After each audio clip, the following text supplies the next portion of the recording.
Manusia ni, kalau kita nak sombong bila? Kita kata habis tu bila nak pakai pakaian sombong? Bila masuk syurga lah. Selagi mana tak masuk syurga, jangan rasa sombong. Selagi mana kita berada atas dunia, tak layak untuk jadi sombong. Bila kita nak, kita kata bila ustaz nak belagak, bila kita nak suruh kita ni nampak kita ni hebat, bila kita dalam syurga nanti. سنخوض معاركنا معهم وسنمضي جموعا نردعهم ونعيد الحق المغتصب وبكل القوة ندفعهم وبكل القوة ندفعهم بسلاح الحق البتار سنحرر أرض الأحرار ونعيد الطهر إلى القدس من بعد الذل وذا العار من بعد الذل وذا العار سنخوض معاركنا معهم وسنمضي جموعا. بسم الله الرحمن الرحيم. الحمد لله رب العالمين والصلاة والسلام على أشرف الأنبياء والمرسلين وعلى آله وصحبه أجمعين. سبحانك لا علم لنا إلا ما علمتنا إنك أنت العليم الحكيم. يا عليم علمنا من علمك كما ترضى به عنا. يا حليم خلقنا بخلق الحلم وحققنا بحقائق العلم. اللهم علمنا ما جهلنا وذكرنا ما نسينا. اللهم يسر ولا تعسر وتمم بالخير. أما بعد. Para hadirin yang dimati sekalian, alhamdulillah kita syukur pada Allah kerana kita masih lagi diberi peluang oleh Allah untuk kita belajar untuk membuang satu penyakit yang sering terjadi dalam kehidupan setiap di kalangan umat manusia ini, yang disebut dengan penyakit takabur ataupun penyakit sombong. Penyakit sombong ni tak kira di kalangan kitanya senang terjadi penyakit ini. Orang yang cerdik dia sombong dengan cara cerdiknya. Orang yang bodoh dia sombong dengan kebodohannya. Yang ni dipanggil sombong dalam hidup. Kerana di kalangan kita ni ada perasaan demikian. Senang terjadi perasaan ini. Tak kira lah, kadang-kadang orang yang cantik dia ada sombong dengan cantik dia. Orang yang hodoh pun sombong juga dengan hodoh dia. Dia jadi dalam hidup ini makna senang terjadi penyakit ini. Penyakit ini kalau sekiranya ada pada diri kita, dia bukan sekadar merosakkan batang tubuh badan kita saja, tidak. Bahkan dia menghancurkan amalan kita. Oleh kerana dia menghancurkan amalan kita ini, maka Islam nak ajar, Islam suruh dalam hidup kita ni lawan kepada sombong, biar kita ada tawaduk. Biar diri kita ni datang yang disebut dengan dalam hidup kita ni perasaan untuk menunduk diri, tak rasa sombong, rasa pada diri kita ni perasaan kehambaan, hamba diri dia terutama pada siapa? Terutama kepada Allah. Dalam hidup kita ni biar kita nampak diri kita ni rasa tawaduk kita kepada Allah dalam kita urusan apa saja, dalam masalah harta, dalam masalah pangkat, dalam masalah keturunan, dalam masalah apa saja dalam hidup kita ni, biar kita ni rasa diri kita ni hamba. Bila diri kita ni kita rasa diri kita ni hamba, maka di waktu ini Allah akan angkat lagi darjat kita. Dalam hadis Rasulullah sallallahu alaihi wasallam sebut, man tawadda'u rafa'ahu Allahu darajatah.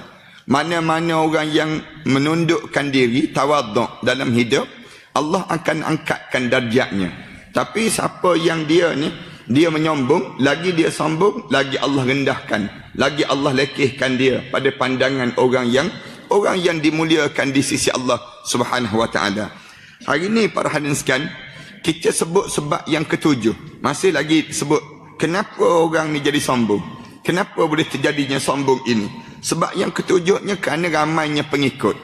Bila ramai pengikut, maka kesombongan itu datang dalam hidup seseorang.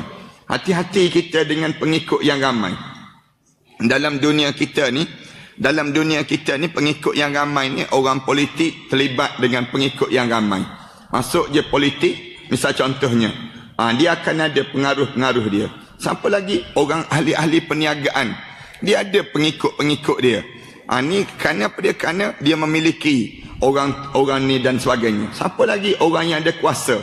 Orang yang ada kuasa, dia akan ada pengikut yang ramai, yang nak jaga dia, yang nak kawal diri dia. Yang ni dipanggil orang yang mempunyai pengikut yang ramai. Siapa lagi yang mengikut yang ramai? Orang-orang yang mengajar. Kuliah misal contohnya. Yang mengajar ni pun sama juga. Bila dia mengajar orang, kemudian dia dapati ramai yang mengikut dia. Dalam dunia moden kita ni, pengikut yang ramai ni orang yang ada follower dipanggil. Yang ada Facebook, yang ada Instagram, yang ada Twitter. Dia ada memiliki pengikut-pengikut yang ramai. Yang ni ada orang yang senang untuk dia nak jadi takabur pada diri dia. Sehingga kan diri dia rasa dia hebat dengan ketakburan dia tadi. Sampai kita sebut pada pokoknya, setiap sesuatu yang dapat disebut sebagai kenikmatan dan bagi yang memperolehi adanya kemungkinan untuk diintikad sebagai suatu hal yang dianggap sempurna, maka kesombongan itu datang. Ini kita kena ingat dalam diri kita. Kalau kita ni ada satu kenikmatan yang kita perolehi ataupun ada kemungkinan untuk diintikad sebagai suatu hal yang dianggap sempurna, maka sekalipun ia tidak memiliki secara sempurna yang sebenar-benarnya. Walaupun dalam diri kita ni tidak sempurna sebenar pun pada diri kita ni, tapi kita je rasa sempurna. Yang ni datanglah perasaan sombong tu datang. Maka apabila ia memang kurang ataupun tidak baik cara berfikir, sebab jiwa dan hatinya tidak bersih dan suci. Dalam kitab yang kita belajar minggu yang sudah ni, dapatlah kenikmatan tersebut dijadikan bahan ketakburan pada diri seorang. Macam mana kita ni nak jadi kita ni takbur? Bila kita dapat nikmat. Dapat nikmat tu mula nak jadi sombong lah. Nikmat apa dia? Nikmat beza-beza kan di kalangan kita ni. Nikmat di kalangan kita, ada orang yang dia tengok muka dia cantik juga muka aku ni misal contoh. Dia rasa diri dia dapat nikmat. Tengok orang lain hodoh-hodoh semua dia sebut. Orang lain hodoh-hodoh semua. Dia rasa diri dia sempurna. Dia mula sombong pada diri dia. Dia tengok belakang dia ni ramai pengikut, ramai pengaruh. Dia pun jadi lain terus pada diri dia. Yang ni kesombongan tu datang. Jadi jikalau ia merasa lebih sempurna, dia rasa dia lebih sempurna, maka takaburnya pun lebih besar pula. Semakin dia rasa sempurna, semakin membesar ketakburan itu. Ni pada diri kita. Kita tengok diri kita kan. Orang tanya berapa dah umur sekarang? 72. 72 ada penyakit ke? Tak ada.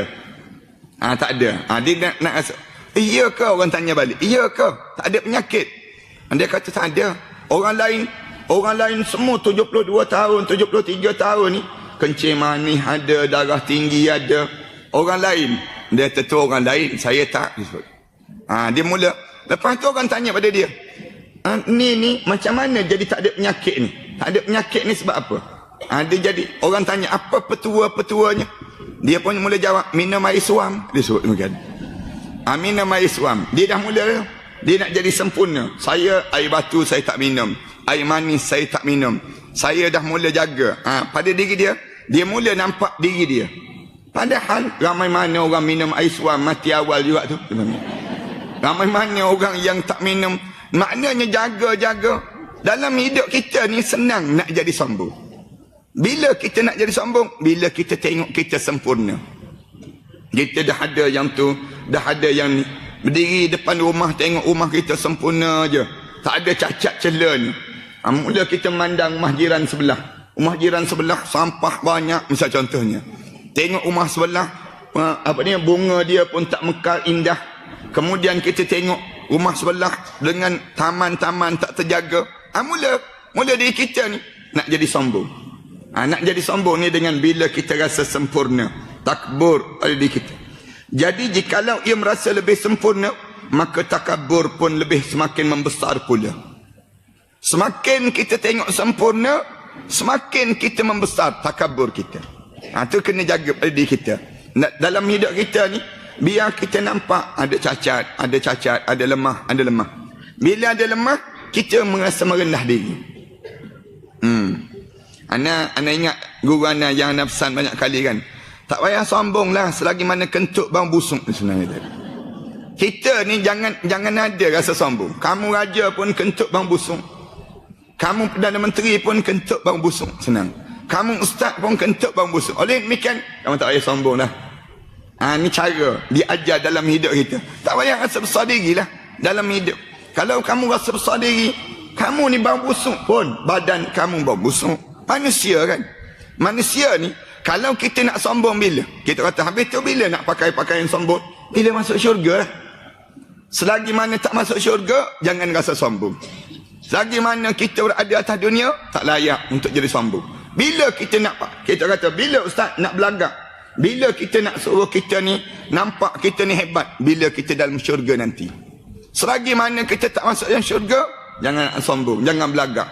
Kerana segala benda yang ada ni semua barang pinjaman dalam kehidupan kita. Pinjam kan. Tak payah belagak lah. Nabi biasa sebut kan, pengantin kan dia duduk atas singgah sana tu. Belagak dia jadi raja sehari, dipanggil macam. Sehari sekejap, bukan sampai sehari pun. Pakai dengan cincinnya, pakai dengan pakaian, semua pinjam. Bila dia masuk dalam dewan, misal contoh ni, dewan perkahwinan tu orang lain semua kena berdiri semua. Kenapa? Nak raikan kedatangan dia. Semua berlakon je tu bro, kita sebut demikian. Berlakon je sekejap. Orang berlakon je nak hormat kamu. Kamu bukan sebenar pun. Tapi kamu jangan sombong lah. Kerana apa dia? Kerana semua tu dalam bentuk lakonan, dia panggil demikian. Kita hidup atas dunia ni, semua benda yang kita ada ni sekejap Allah bagi pinjam seketika dalam hidup kita. Perhatikanlah keadaan manusia yang keadaan bancinya. Artinya tidak lelaki dan tidak pula perempuan. Mungkin sekali ia bersikap takabur pada kawan-kawannya kerana merasa lebih tahu dan lebih dapat memahami apa yang dilakukan oleh kaum bancinya tadi. Mengapa demikian? Sebab ia mengerti betul-betul hal ehwal sedemikian tadi dan dirinya sendiri, sehingga kebanciannya itu dibanggakan. Bahkan meskipun bagi orang banyak kelakuannya tadi merupakan hal yang amat menjijik dan suatu pelanggaran terhadap nilai moral manusia yang beradab dalam hidup ini. Banci ni pondan lah lebih kurang kan, itu yang dimaksudkan. Maknanya orang yang tidak lelaki dan tidak perempuan. Dia rasa bangga, kemudian dia tunjuk gaya hidup dia, sombong dia tadi, orang yang sedemikian rupa. Demikian pula hal orang yang fasik, disebut oleh Tuhan kita hari ini. Sama juga dengan orang yang fasik, yang kurang sempurna akal dan pemikirannya. Kamu perhati orang yang kurang sempurna akal dan pemikirannya terhadap agama, dan suka melanggar ajaran agama yang benar. Ada di kalangan kita ni, dia agama tak ada, tapi belagak macam orang yang ada agama. Orang yang fasik, misal contohnya, dia langgar je perintah Allah dalam hidup ni. Dia tak ikut pun, dan dia tunjuk dia hebat. Kemudian yakni Islam, kadang-kadang orang tersebut merasa bangga dan akhirnya bersikap takabur dengan kekuatan minuman keras yang amat banyak dalam hidup dia. Sombong kan? Dia ni langgar je, dia minum arak tu depan tutup imam, misal contoh. Dia tengok saya tak ada apa-apa pun. Dia beli nombor ekor tu dalam keadaan yang terang-terangan, tunjuk depan Tok Imam. Tok Imam dekat-dekat tak kena, dia sebut demikian. Ni nak sebutnya orang yang fasik dalam hidup. Dia tak tutup aurat tu jelas-jelas depan khalayak ramai. Dia berjalan tak segan, tak malu dia bila dia tak tutup aurat ini sendiri, dan tidak mabuk sama sekali. Ini contoh orang yang fasik tadi, sombong. Juga kerana banyak melakukan kecurangan, oleh kerana dia buat benda yang dilarang oleh Allah, tapi dia rasa benda tu betul pada diri dia. Dia tak semayang, dia rasa betul. Dia apa dia? Orang yang fasik kan, bila orang yang fasik dia langgar perintah Allah, dia rasa yang dia langgar tu betul, padahal dia langgar perintah Allah. Minta maaf nak sebut di kalangan kita di terang-terangan dia buat benda demikian. Bila kita kata orang lelaki dan perempuan tak boleh salam, tak boleh bersentuh, dia bersalam depan khalayak ramai. Salam, kerana dia besar kan, dia pembesar. Bila dia pembesar, dia boleh tunjuk pada orang ramai, aku pembesar, tengok tak turun bala pun, Allah tak jadikan penyakit kusta pun pada aku. Minta maaf ni nak sebut, kena sebut juga kita ni. Maknanya, kadang-kadang kesombongan itu, dia buat maksiat, dia sombong dengan maksiat dia. Di kalangan kita ni, ada orang yang demikian. Bila orang tegur, tak boleh bersalam, begitu dan sebagainya. Tengok, saya tak turun bala pun, tak kena apa-apa pun, jangan tunjuk warok sangatlah. Dia sebut demikian. Ini ramai di kalangan kita yang dia rasa demikian. Dengan dalih yang beraneka ragam pada diri dia. Dengan dalih yang beraneka ragam. Allahu Akbar. Macam-macam gaya lah dalam masyarakat itu. Seperti lali dan tidak memahami apa yang dilakukan itu. Kadang-kadang dia buat tu, bila ditegur oleh alim ulama, salah tu, tak betul tu. Dia kata, siapa yang berkuasa, saya jauh lebih berkuasa daripada kamu. Misal contohnya, dia buat, dia tunjuk kuasa dia, suka berbuat sewenang-wenang terhadap kaum wanita. Bila dia ada kuasa, dia buat sewenang-wenangnya. Dia rasa dia nak kahwin dengan orang tu, dia suruh orang tu, suami dia cerai terhadap isteri tadi, dan dia kahwin dengan isteri orang. Misal contohnya, dia paksa, dia guna kuasa dia. Ada orang yang jenis demikian, dia tunjuk kehebatan diri dia. Kemudian atau budak-budak yang dijadikan pembantunya, tak ada hukuman untuk diri dia, tak ada undang-undang dan peraturan untuk diri dia. Bila dia dah rasa dia hebat, dia besar dalam diri dia, undang-undang tak terpakai dalam kekeluargaan dia, dalam masyarakat dia, dalam keturunan dia ini. Minta maaf ni nak sebut, kita ni jangan jadi macam ni. Di akhirat nanti nanya orang macam ni.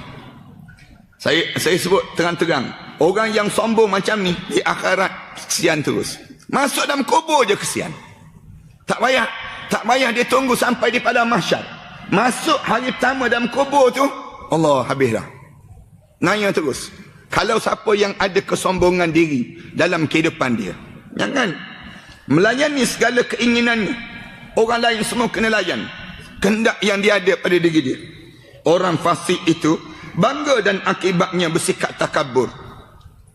Orang fasik itu bangga dan bersikap takabur dengan kefasikan dia tadi. Sebab mengira bahawa apa yang dikerjakan tadi adalah merupakan suatu kesempurnaan pada diri dia. Dia rasa dia hebat, kesempurnaan dalam diri dia. Gangster-gangster kan, orang-orang yang tertentu dia rasa hebat pada diri dia tadi.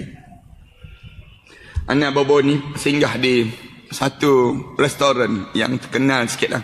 Ramai orang tengok dengan mak-mak motor ni, penuh motor. Ingat kita nak makan, kita pun duduk tempat tu makan. Rupa-rupanya di sebalik cermin tempat makan tadi ada penyanyi yang tersohor, artis yang tersohor. Artis dengan gaya dia lah, gaya tersohor, nak sebutnya dia ni sendiri. Kemudian adalah seorang dua yang keluar datang, duduk di meja makan, meja Ana tu. Dia kenal Ana. Ustaz makan? Kata. Ada apa ni, ramai-ramai Ana tanya. Dia pun jawab, ada untuk artis Ustaz, artis sekian. Kemudian artis ni dia sebutlah, artis sekian ni ramai ni mak-mak motor, geng-geng dia lah ni, geng-geng baju dan sebagainya. Ana pun tak apalah, kita makan. Bila dia nak keluar tu, dia pasang lagu dia. Dia pasang lagu artis ni lah. Artis ni pun dia keluar dengan perarakan dia, geng-geng dia. Artis tu pakai seluar pendek lelaki. Seluar pendek lelaki. Gaya naik motor besar ni, naik motor besar. Jalan, orang pun bersiul. Bersiul. Orang ramai bersiul, orang tepuk tangan dan sebagainya. Anak tengok, anak kata, dia ni kalau dia masuk kubur je nanya terus. Dia rasa dia bangga sangat dalam hidup dia. Dia keluar terus. Pakai seluar pendek. Yang 2-3 orang yang bersama dengan anak, Ustaz, tu Ustaz dia kata. Pakai seluar pendek Ustaz dia sebut dia. Pakai seluar pendek. Artis ni. Artis lelaki pakai seluar pendek begitu. Orang Islam. Nak sebutnya orang Islam. Orang lain pun bersiul. Belagaklah konon, hebat dan sebagainya. Anak kata dia ni, masuk dalam kubur je siap terus dia. Tak ada seorang pun pengikut dia yang akan masuk dalam kubur bersama dengan dia. Tak ada seorang pun yang akan bersama dengan dia. Nak sebutnya apa dia? Tak usah tunjuk besarlah kita. Dalam hidup kita ni, tak payah banggalah kita. Kerana apa dia? Kerana kita ni hamba. Kita ni jangan rasa hebat dengan maksiat yang kita buat. Dengan keglamoran kita, misal contohnya. Rasa glamour sangat lah. Glamoran lah senang kita ni. Orang yang macam ni. Disebut dalam kitab ni sebut. Orang fasik itu bangga. Dan akibatnya bersikap takabur. Bila dia nak start enjin motor dia tu, dia press motor. Enjin tu ngong bong bong. Habis orang satu kedai intention. Kita yang makan ni pun tak selera. Hilang selera. Nak sebutnya. Mentang-mentang kamu ni artis, kamu rasa kamu hebat dan sebagainya. Makan senyap-senyap sudahlah, orang lain pun makan juga. Nak gambarkan, tapi nak tunjuknya dia ni hebat. Peluk dengan perempuan tu, peluk dengan perempuan ni. Seolah-olah dia ni rasa dia ni hebat, tak mati-mati hidup demikian. Tu baru artis baru. Tu baru jadi artis, tak jadi orang besar lagi. Tak jadi orang yang lebih hebat dan sebagainya lagi.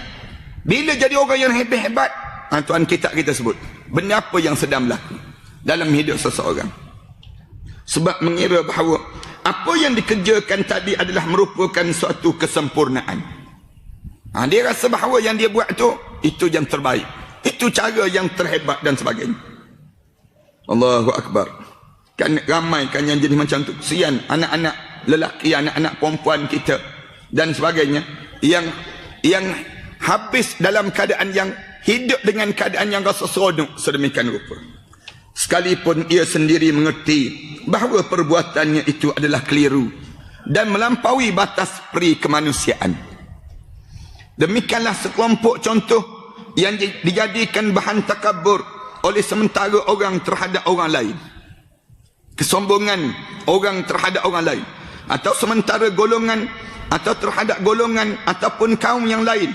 Jadi terjadinya sikap takabur tersebut adalah kerana yang berbuat telah dikurniai sesuatu melebihi orang lain yang memang tidak dikurniai oleh orang lain itu. Ataupun sekalipun diberi, tetapi belum sebanyak orang yang takabur tadi dalam pandangan manusia yang sombong tersebut. Padahal dalam pandangan Allah Ta'ala, orang yang ditakabur adalah sama nilai kurniaannya. Ada hal sama je dengan orang yang sombong tadi. Orang yang sombong dengan kita ni, yang tak sombong, kita harap kita lah minta jauh daripada Allah, daripada sifat sombong ini. Sama-sama kaki dua, tangan dua.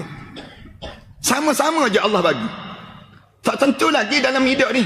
Kamu sombong macam mana pun, nikmat kamu tengok Allah bagi. Sama je dalam hidup. Dalam kehidupan kita, yang asas Allah bagi. Lebih sikit, mungkin suara kamu sedap. Lebih sikit, mungkin rupa kamu cantik. Lebih sikit, yang Allah bagi mungkin harta kamu banyak. Lebih sikit, mungkin kuasa kamu ada. Allah bagi demikian. Bila keadaan lebih sikit ni, kamu jangan rasa sombong dengan lebih yang ada, yang Allah kurniakan pada kamu. Yang sombong macam-macam gaya kan. Pengalaman yang kita lalui, macam-macam gaya. Orang yang sombong, ada lebih sikit je Allah bagi kuasa, Allah bagi ilmu lebih sikit, dia tu sombong, belagak, sombong dan sebagainya. Ana pernah ceritakan, ana pergi sebuah universiti bila ana duduk dalam bilik VIP tu, ana sampai lewat, orang lain beragak peradakan Maulidi Rasul. Bila orang lain beragak semua, ana sampai lewat, taklah beragak, kita pun dijemput untuk ceramah, bukan dijemput untuk beragak. Kita duduk dalam bilik VIP tu. Bila dah duduk tu, sekejap lepas mana orang beragak semua masuk, TNC masuk, WC dan sebagainya, masuk dalam bilik VIP ni, dia pun tengok, engkau siapa? Dia tanya siapa? Kita pun jawab, saya Ahmad Dasuki. Kita jawab. Dia tanya siapa? Kita pun jawab terus, saya Ahmad Dasuki. Kenapa kamu duduk? Kenapa kamu tak beragak? Dia tanya. Dia sebut demikian. Lepas tu staf dia pun datang. Datuk, ni pencamah kita jemput dia datang ceramah. Oh, pencamah, cakaplah awal-awal, dia sebut demikian. Nak sebutnya sombongnya orang. Engkau siapa? Nak sebut, kita pun sebut saya Ahmad Dasuki terus. Nak sebut, kita takkanlah kita sebut saya dijemput ceramah. Nak sebut macam tu, tak. Tapi dia tanya, engkau siapa? Kita pun jawab, saya Ahmad Dasuki. Kita jawab demikian. Lepas tu staf dia datang bagi tahu, Tok, ni pencamah yang kita jemput. Oh, cakaplah pencamah, dia sebut. Dah minum air ke belum, dia tanya. Baru dia sebut sombongnya orang. Anak pernah cerita kan, ada satu peristiwa yang Ana datang bila majlis berbuka puasa, duduk di meja VIP ni. Dah masuk dah waktu. Dah masuk dah waktu ni. Ni yang sebelah-sebelah ni tak berbuka. Ana kata dah masuk dah waktu kan. 7.15 waktu tersebut. 7.15 dah masuk dah. Dia kata, Ustaz, ni bos tak sampai lagi. Bos tak sampai lagi, tak boleh nak berbuka lagi puasa. Nak tunggu bos berbuka ni. Nak tunggu bos sampai baru nak berbuka. Ana kata, saya tak peduli, saya dah masuk dah waktu, saya makan lah. Kita makan kita. Ayolah Ustaz tak apa, Ustaz tak apa, bukan staff tak apa, Ustaz boleh makan. Dia sebut demikian. 7.30 baru bos sampai. 15 minit. Lepas itu bos sampai. Bos dia ni sampai ni. Bila bos sampai, bos tanya, kenapa tak makan lagi? Dia kata, tunggu tuan, tunggulah. Dia sebut nama sekian-sekian orang ni. Dia kata, engkau ni tunggu kat aku buat apa? Aku bukan puasa pun, dia jawab demikian. Senang dia sebut demikian. Nak sebutnya dia kata, makan, tengok Ustaz makan, tengok. Maknanya kadang-kadang manusia ni kesombongan. Bila manusia ni disombong, staf bawah ni takut lebih pada takut pada Allah. Kita ni sejarah-sejarah dalam hidup ni. Ana pernah dulu satu tempat di satu negeri. Sampai pukul 2 petang. 2 petang dah. Tak sembahyang Jumaat lagi. Kenapa tak sembahyang Jumaat? Tunggu tuanku tak sampai lagi. Tuanku tunggu gaja sebuah negeri dululah. Waktu mana anak kecil-kecil dahulu. Anak belajar dahulu. Tunggu ni dekat masjid, tunggu je. Kita azan dah masuk waktu. Tapi pukul 2 petang. Tak khutbah, tak naik mimbar lagi. Kenapa? Tunggu satu raja yang tak sampai lagi. Raja di satu tempat. Tunggu ni raja ni. Bila tunggu ni, nak tunggu sampai pukul 2 lebih tu baru sampai tuanku. Baru sampai raja. Bila sampai, barulah naik khatib, naik mimbar. Nak khutbah dan sebagainya. Yang jemaah ni gelisah. Kenapa? Nak tunggu. Ni besar. Kenapa? Kita tanya. Kenapa yang demikian? Nanti tuanku marah kalau kita solat awal. Ni ada yang jenis demikian. Ni orang yang lebih sikit, dia rasa bahawa diri dia ni layak untuk disombong. Sehingga kan dengan Allah pun dia akan rasa diri dia rasa hebat demikian. Sebab tu anak biasa sebutkan, kita datang masjid dan sebagainya, jangan ada kesombongan. Bila kita datang ke rumah Allah ni, sangkut segala kebesaran kita dekat pintu pagar masjid. Segala kelebihan kita ustaz ke, kita siapa ke, bila kita datang masjid, biar kita jadi rasa kita hamba. Bila kita rasa kita hamba, tengok, siapa yang datang awal, duduk depan. Siapa yang datang lewat, duduk belakang. Ini di antara patutnya jadi contoh-contoh yang baik dalam kehidupan kita. Tuanku agung ni kan, agung kita ni alhamdulillah, Allah bagi pada diri dia. Dia boleh sampai lewat pun dia duduk belakang. Kecuali dia ada majlis-majlis dan sebagainya. Contoh yang baik. Yang macam ni perlu dicontohi di kalangan kehidupan siapa saja.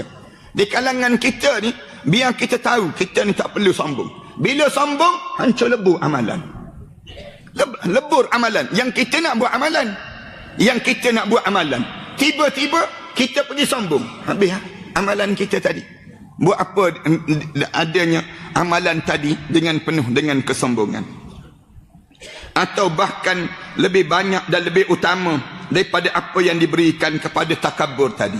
Kadang-kadang bila kita ni Allah bagi pada diri seorang tu, yang dia sombong tu, yang penyombong tadi, Allah bagi kelebihan pada orang yang merendah diri jauh lebih daripada yang sombong tadi. Allah bagi kelebihan tertentu. Tidak banyak manusia banci ataupun fasik saja yang bisa bertakabur, mampu bertakabur. Tetapi kaum alim ulama pun dapat berbuat demikian juga. Kadang-kadang orang alim pun ada juga sifat sombong yang ada pada mereka. Atau ahli dalam bidang pengetahuan umum, lalu bersikap takabur pada orang yang dianggap lebih rendah ilmu pengetahuannya, pun sama juga. Kita ni, kalau Allah bagi pada kita ni kelebihan tertentu, jangan kita ni rasa sombong. Pada diri kita ni, pandang orang tu dengan pandangan setiap orang ada kemuliaan yang Allah bagi pada seseorang. Sangkaan bahawa dirinya lebih banyak ilmu dan keyakinan bahawa yang dimiliki itu lebih baik dan lebih sempurna, adalah suatu kesalahan pada seorang.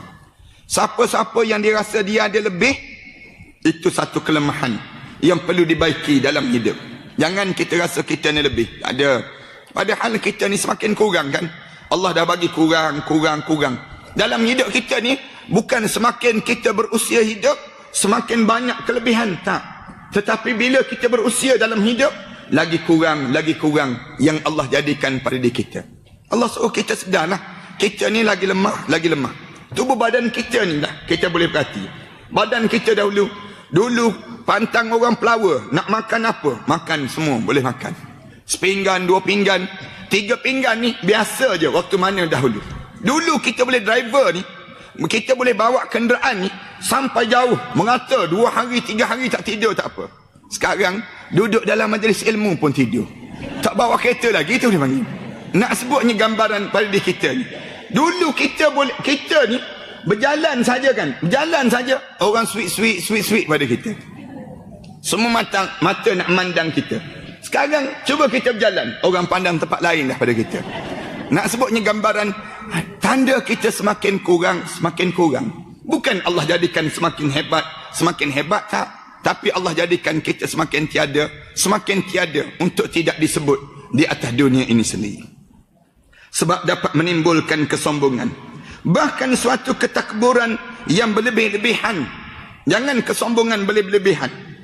Kemudian, oleh sebab itu marilah kita semua berdoa kepada Allah Subhanahu Wa Taala akan datangnya pertolongan daripada hadratnya, sehingga kita tidak akan bersikap takabur serta sifat-sifat lain yang dapat merosakkan hati dan jiwa yang bersih ini.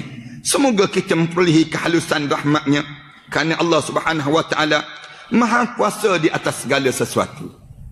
Ini biar kita rasa demikian. Akhlak orang yang merendahkan diri. Macam mana akhlak yang patut kita ada? Ni nak ajar pada diri kita nya, biar kita ada akhlak yang baik. Bukan kita ada akhlak yang buruk tadi. Akhlak yang buruk tadi buang sikit demi sedikit. Dalam hidup ni, semakin kita berusia, semakin buang kesombongan. Di antara benda yang terhalang masuk dalam syurga, yang disebut dengan kesombongan. Rasulullah sallallahu alaihi wasallam sebut, kullu ummati yadkhulunal jannah illa man aba. Rasulullah sebut, semua umat aku masuk dalam syurga Allah kecuali orang sombong. Orang sombong je. Illa man aba, kecuali orang yang enggan. Bila ditanya pada Rasulullah, wa man ya'ba ya Rasulillah, siapa yang enggan itu ya Rasulullah? Ni Rasulullah sallallahu alaihi wasallam sebut, man ata'ani faqad dakhalal jannah wa man asani faqad aba. Rasulullah sebut, siapa-siapa yang taat pada perintah aku, dia ikut segala yang aku bawa, itulah orang yang masuk dalam syurga. Yang orang yang enggan ni siapa? Orang yang sombong tadi. Sombong tak nak ikut Nabi Muhammad sallallahu alaihi wasallam. Nak ikut contoh siapa? Nak ikut contoh Donald Trump misal contohnya. Nak ikut contoh siapa? Nak ikut contoh orang yang sombong ini. Kamu jangan ikut contoh orang ni. Tapi kamu ikut contoh siapa? Contoh Nabi Muhammad sallallahu alaihi wasallam. Payah kita. Kita ni kan alhamdulillah, anak sebut banyak kali, syukurlah pada Allah. Allah bagi peluang untuk kita belajar tajuk ini. Kita ni belajar sekali je ni. Lepas pada ni tak tahu lagi bila kita nak belajar. Allah bagi peluang pada kita ni, alhamdulillah sempat juga belajar bab ini. Kalau pergi sekolah ada belajar tajuk ni, tak belajar. Kalau pergi universiti belajar tajuk ni, tak belajar. Bila kita belajar, alhamdulillah, bila kita dah dalam keadaan macam ni, Allah bagi peluang untuk belajar tentang agama ini. Ini dia panggil keseronokan kita. Bayangkan orang yang tak belajar langsung, hidup dia ni tak berjumpa dengan majlis-majlis ilmu sebegini. Bila hidup dia ni tak berjumpa dengan majlis-majlis ilmu sebegini ni, yang menyebabkan dia terikut je hidup, hanyut je dalam hidup, akhirnya menjadi rosak akhlak dalam hidup mereka. Lebih dahulu penting kita maklumi bahawasanya sifat takabur itu dapat dilihat dalam watak ataupun tingkah laku seseorang. Kalau kita nak tahu takabur ni boleh tengok melalui mana? Watak dia dan tingkah laku dia. Orang yang takabur ni kita boleh tengok pada watak dia pun kita boleh tengok lah. Kita boleh perhati pada diri kita, baik lelaki ataupun perempuan, sama ada orang lelaki ataupun orang perempuan.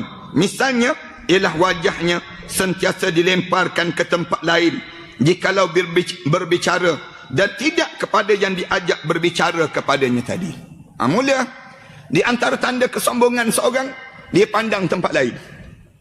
Orang bercakap dengan dia, tengah bercakap dengan dia tu, dia pandang tempat lain. Tak peduli. Dia tak pandang pun orang yang dia bercakap. Ni orang sombong. Di antara tanda-tanda tu, tanda-tanda.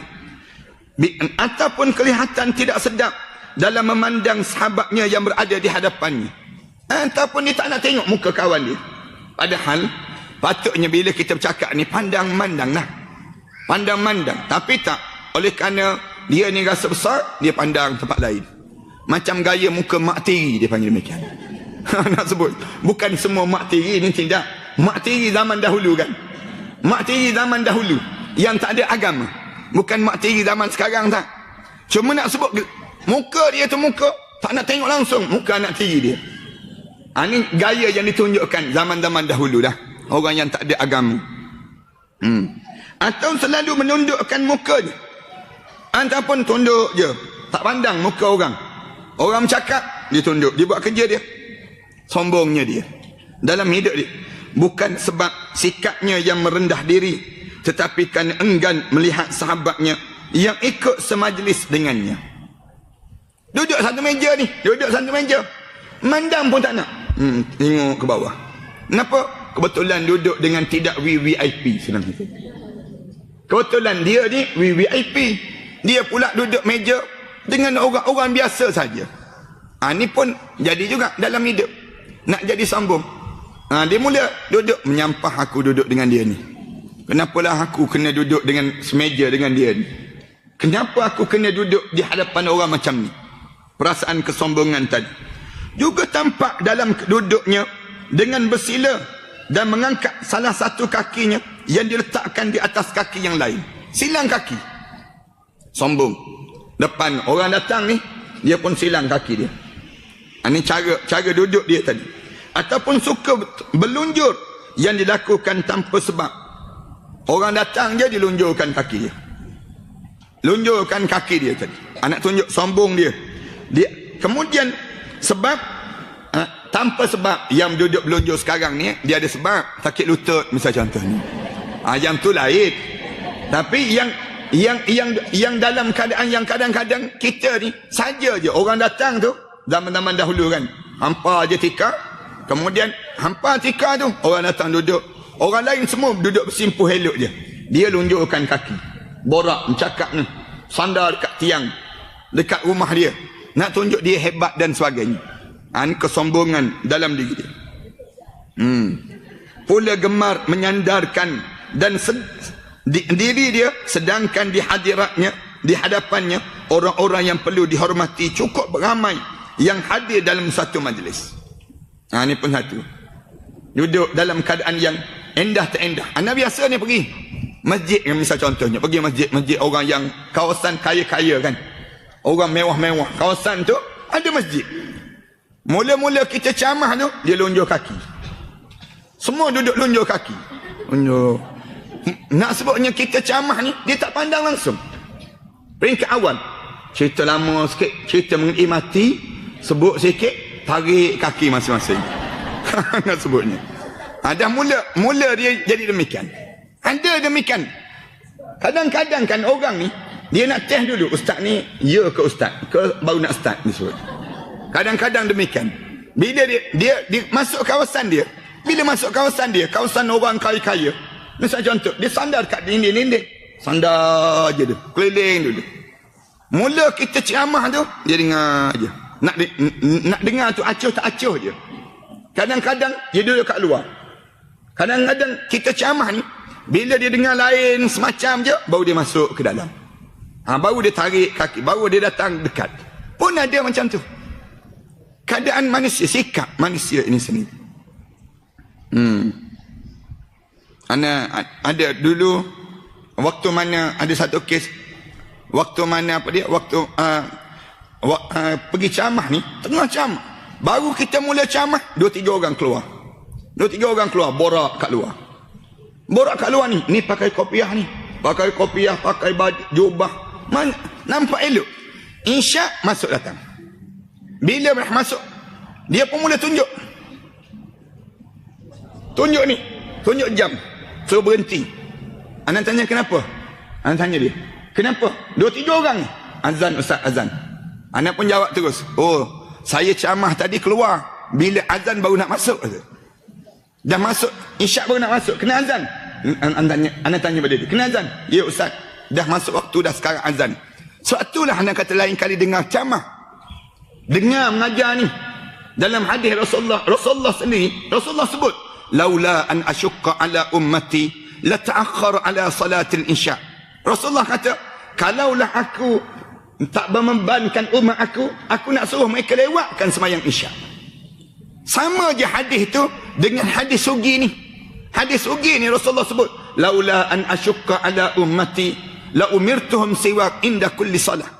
Kalaulah tak bawa beban pada umat aku nak suruh tiap kali mana nak solat, suruh bersugi. Anak sebut, lain kali dengar kuliah, jangan tak dengar kuliah. Kita orang kuliah, kita keluar. Bila masuk azan, waktu masuk azan, kita nak masuk, sedangkan mana lebih afdal, azan ke dengar kuliah? Dengar kuliah. Dengar kuliah. Di sudut aulawiyat, fik priority, dengar kuliah. Kuliah ni wajib. Kita tengah kuliah macam ni, tiba-tiba ada orang sedang baca Quran. Baca Quran kena berhenti, kena datang dengar kuliah. Sehingga kan kalau ada majlis ilmu begini, tiba-tiba tengah-tengah ada majlis ilmu begini, ulama bincang, kena sembahyang sunat tahiyatul masjid ke, ataupun kita terus duduk dalam majlis ilmu. Duduk dalam majlis ilmu sebut subhanallah walhamdulillah wallahu akbar, pahala dia sama dah dengan sembahyang tahiyatul masjid itu. Ini cara dalam Islam. Di sudut dipanggil fixed priority. Dalam kes yang banyak. Anak sebut contoh, waktu mana Sayyidina Ali karramallahu wajhah, Rasulullah sallallahu alaihi wasallam tengah-tengah kuliah, Sayyidina Ali tengah-tengah kuliah, masuk waktu asar, Rasulullah datang. Bila Rasulullah datang, Rasulullah duduk dalam majlis Sayyidina Ali, dengar Sayyidina Ali kuliah. Bila habis saja Sayyidina Ali kuliah, barulah Rasulullah sebut azan sekarang. Dah barulah sesuai untuk azan. Kadang-kadang di kalangan kita kan, dia jadi tak ada adab, tak ada akhlak. Bila tak ada adab, tak ada akhlak, bila tengah-tengah kuliah, tengah-tengah orang tengah ceramah, dia pun datang, sibuk dia, azan. So azan tu sunat, kuliah tu wajib. Benda yang kadang-kadang di kalangan kita fiqh pun tak faham, kecuali masjid-masjid yang menjadi penanda aras. Macam masjid negeri ni, anak biasa sebut masjid negeri ni, oleh kerana dia menjadi penanda aras masuknya waktu, maka dia azan. Itu lain. Masjid-masjid kampung, masjid-masjid yang biasa ni, kalau kita azan pun orang tak datang pun, orang yang sama je, orang dah majlis itu dah. Oleh demikian kita sebut yang jenis demikian, masjid tersebut dia tak perlu, dia boleh teruskan kuliah tadi sampai habis kuliah itu, barulah dia nak azan. Azanlah nak azan pun. Allahu akbar. Anak sebut baru tunduk diam. Lain kali dengar ceramah ni sebut, dengar kuliah, jangan kita orang kuliah kita keluar, orang kuliah kita keluar, lepas tu borak kat luar. Bila masuk waktu azan kita masuk. Pun ada juga PL yang jadi demikian. Sombongnya di kalangan kita. Sayyidina Ali sebut kan, Sayyidina Ali disebut, Imam Syafi'i sebut ni majlis ilmu ni. Majlis ilmu ni, kalau kita tahu ada majlis ilmu di kawasan kita, tiba-tiba kita tak hadir majlis ilmu itu, ada di masjid kalian, tempat kalian ada majlis ilmu, start daripada maghrib sampai isyak, kita tak hadir majlis ilmu itu. Bermula daripada majlis ilmu itu bermula, tak ada sebab kita tak hadir, kita duduk je kat rumah. Imam Syafi'i kata, start daripada majlis ilmu itu bermula, mula kamu dilaknat oleh malaikat Allah sampai bila? Sampai berakhir majlis ilmu itu, sampai habis majlis ilmu itu. Maknanya siapa yang duduk di kawasan ada ceramah macam di Shah Alam ni kan, katakanlah tak ada sebab, duduk je kat rumah, masing-masing duduk kat rumah je, berendoi atas buayan. Misal contohnya, ada kerja ni di antara pukul 10 hingga pukul 11 ataupun 10.30 hingga pukul 11.30 ni, duduk relax je kat rumah. Dia masuk dalam kubur, dia akan rasa laknat Allah Subhanahu Wa Taala. Tak ada sebab dia tak datang majlis ilmu. Sebab apa dia tak datang majlis ilmu? Duduk kat rumah je. Tu yang nak sebut banyak kali. Orang Shah Alam ni, kalau mereka meninggal dunia dalam keadaan mereka tak belajar majlis ilmu, tak ada hadir majlis ilmu, masuk kubur Syekh 21 tu, nanya pada diri dia. Diazab dia dalam kubur nanti. Tak ada sebab untuk dia, tak ada. Orang datang jauh ni, daripada Tanjung Malim datang, daripada Pulau Pinang datang, daripada Puncak Alam datang. Puncak Alam dah dia panggil. Tak ada dah tempat, habis alam dah dia. Nak sebutnya datang. Yang kamu kat Syah Alam tak boleh datang. Kenapa? Ini nak sebutnya gambaran bagaimana takaburnya, sombongnya hidup dalam kehidupan ini. Tak mudah para hadirin sekalian. Nak belajar ni, tambah kita berada di akhir zaman. Sekarang kita berada di akhir zaman. Nak cari guru-guru untuk mengajar, nak suruh mengajar kita ni tiap-tiap masa, tiap-tiap minggu, susah. Dalam dunia kita tak mudah. Tiba-tiba kita tak nak belajar. Bila kita tak nak belajar, benda apa yang kita terjadi? Kita menjadi kurang ajar dalam hidup kita. Bila kita dalam keadaan demikian, kesombongan itu datang. Sedang ini tanda-tanda orang sombong. Pula gemar menyandarkan diri, sedangkan di hadiratnya orang-orang yang perlu dihormati cukup ramai yang hadir dalam majlis ilmunya. Dalam majlis itu bahkan tampak pula kesombongannya itu dalam ucapan yang dikeluarkan, sampai pun dalam suaranya. Dalam suara dia kita dengar. Orang yang sombong ni, suara dia lain. Cakap dia besar. Cara bahasa dia pun kasar. Dalam yang dituturkan itu. Cara menyatakan sesuatu oleh lagak lagunya dalam menunjukkan apa yang sedang diinginkan olehnya. Ini pun sama juga. Demikian pula tampak ketakburan ketika mana berjalan. Berjalan tentu dengan lenggan-lengguknya. Orang sombong ni berjalan dia tu lain, mendada je berjalan dia. Jalan dia tu mendongak je, tak pandang orang kiri kanan. Orang sombong, cara dia berjalan. Ini pun kita diajar supaya jaga. Kan dalam ayat Al-Quran Karim Allah Subhanahu Wa Taala sebut, waktu mana Luqmanul Hakim ajar anak dia, bila berjalan tamshi fil ardi marha, kamu berjalan di atas muka bumi ni, jangan kamu berjalan dalam keadaan ketakburan, jangan.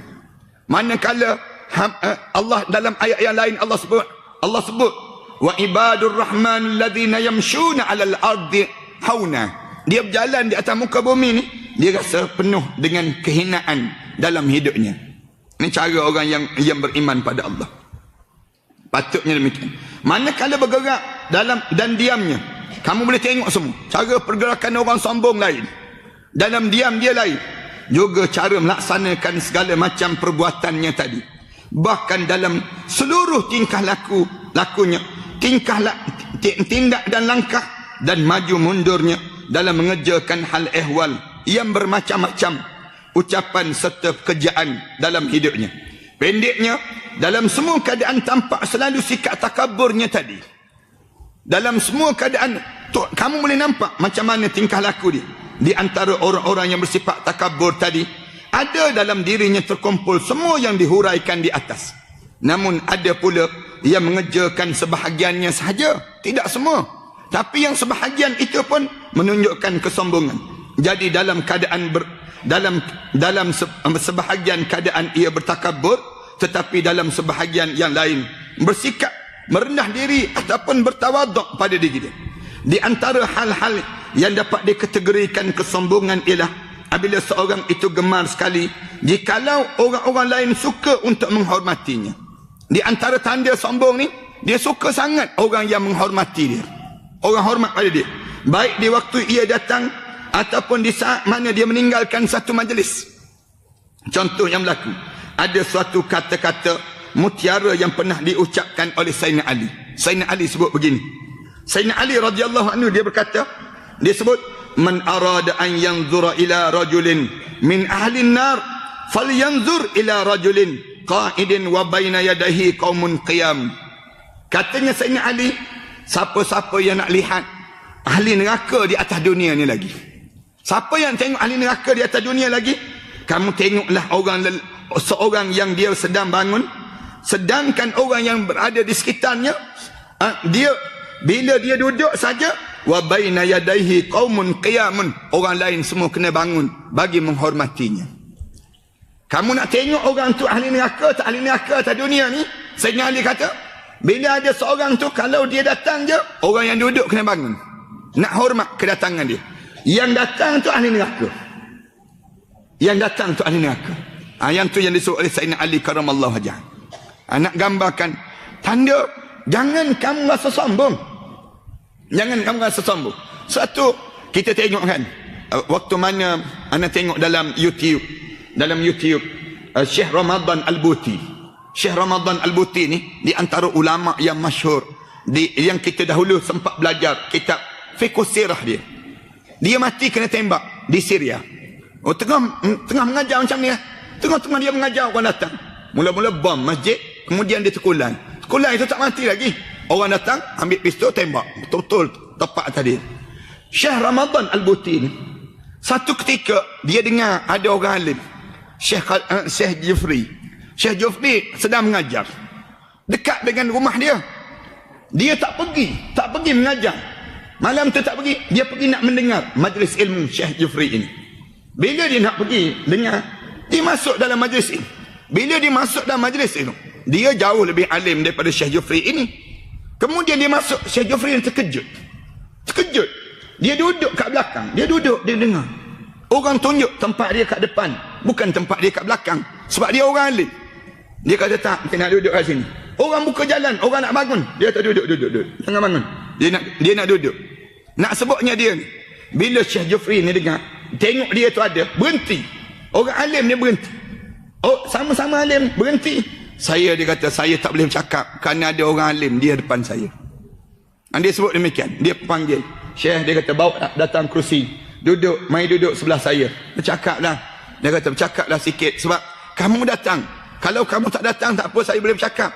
Tapi bila ada orang alim nak rasa hormat tadi, dia hormat orang alim tadi, dia pun terpaksa bangun duduk atas kerusi. Dia kata, saya datang bukan saya nak bercakap, saya nak dengar Syekh Jufri ni sedang bercakap. Dia sebut demikian. Anak sebutnya cara hormat, cara di kalangan orang yang saleh, di kalangan mereka ini. Allahu Akbar. Kemudian diceritakan Sayyidina Ali sebut, sahabat Anas juga berkata, lam yakun shakhsun ahabbu ilaihim min Rasulillah sallallahu alaihi wasallam wa kanu idza ra'awhu lam yaqumu lahu lima ya'lamuna min karahati lidzalik. Katanya Anas, kami ni di kalangan kami tak ada seorang pun yang lebih hebat daripada Rasulullah sallallahu alaihi wasallam. Kami hormat Rasulullah sallallahu alaihi wasallam, dan kami ni, mereka itu tidak berdiri waktu mana melihat Rasulullah sallallahu alaihi wasallam datang. Sahabat-sahabat tak bangun. Bila tengok Rasulullah datang, mereka tetap duduk. Kemudian kerana mereka mengetahui bahawa Rasulullah benci pada keadaan yang demikian itu, yakni berdiri kerana tujuan menghormati Rasulullah sallallahu alaihi wasallam tadi. Rasulullah tak nak. Rasulullah kata duduk. Walaupun saya datang, jangan bangun. Itu cara Rasulullah sallallahu alaihi wasallam. Ada lagi tanda-tanda kesombongan yang lain. Ada lagi ni, kita sambung minggu depan lah pula insya-Allah. Tanda sombong yang lain ni InsyaAllah kita sambung lagi. Macam mana kita nak merendah diri dalam hidup ini supaya kita tak menjadi kesombongan dalam kehidupan kita ini. Sallallahu ala Muhammad wa ala alihi wa sahbihi wa sallam. Walhamdulillahi rabbil alamin. Bismillahirrahmanirrahim. Alhamdulillahi rabbil alamin. Wassalatu wassalamu ala asyrafil anbiya'i wal mursalin wa ala alihi wa sahbihi ajma'in. Allahumma ighfir dhunubana wa li abaina wa li ummahatina ولأجدادنا ولمشائخنا ولجميع المسلمين والمسلمات والمؤمنين والمؤمنات الأحياء منهم والأموات. اللهم تقبل منا صلاتنا ودعاءنا وقيامنا وركوعنا وسجودنا وتمم تقصيرنا يا الله، إنك أنت التواب الرحيم. اللهم ارحمنا فإنك بنا راحم، ولا تعذبنا فإنك علينا قادر، والتف بنا يا الله إنك أنت اللطيف الخبير. ربنا اجعلنا مقيم الصلاة ومن ذريتنا ربنا وتقبل دعاء.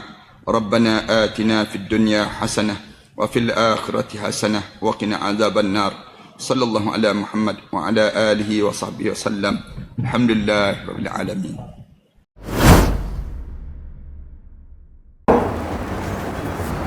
Assalamualaikum warahmatullahi ta'ala wabarakatuh. Alhamdulillah. Wassalatu wassalamu ala Rasulillah wa ala alihi wa man walah wa ba'd. Sahabat-sahabat sekalian, bangunan yang saya berada ini merupakan bangunan yang kita bercadang untuk mewakafkan, dan kita beli dan kita wakafkan. Sejumlah lebih kurang 5 juta kita perlukan, 3 blok terhadap kawasan ini. 3 blok ini kita telah bersedia untuk membayarnya setelah mana 3 bulan yang akan datang nanti. Saya mencari seramai lebih kurang 1,000 orang para pewakaf yang berjumlah sebanyak 5,000 setiap seorang. Hubungi talian ini dan setiap nama itu kita akan letakkan di bawah nama-nama Allah. Kemudian kita akan tampalkan di dinding terhadap bangunan ini, dijadikan untuk kemudahan bagi siapa yang berniat untuk mewakafkan bangunan ini. Tuan-tuan jangan risau. Selama mana ada bangunan ini, selama itulah pahala kita akan berpanjangan dan berpanjangan.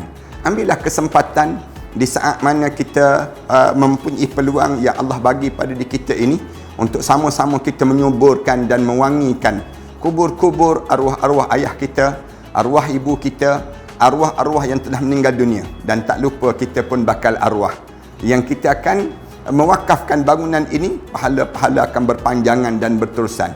Setakat ini kami telah bersedia untuk membeli daripada pemilik yang bukan Islam kepada menjadi milik orang Islam pula. Mari bersama dengan kami, mudah-mudahan Allah jadikan kebaikan kepada dalam wakaf-wakaf di kalangan kita, kepada para pewakaf yang telah mewakafkan ini. Wallahu a'lam.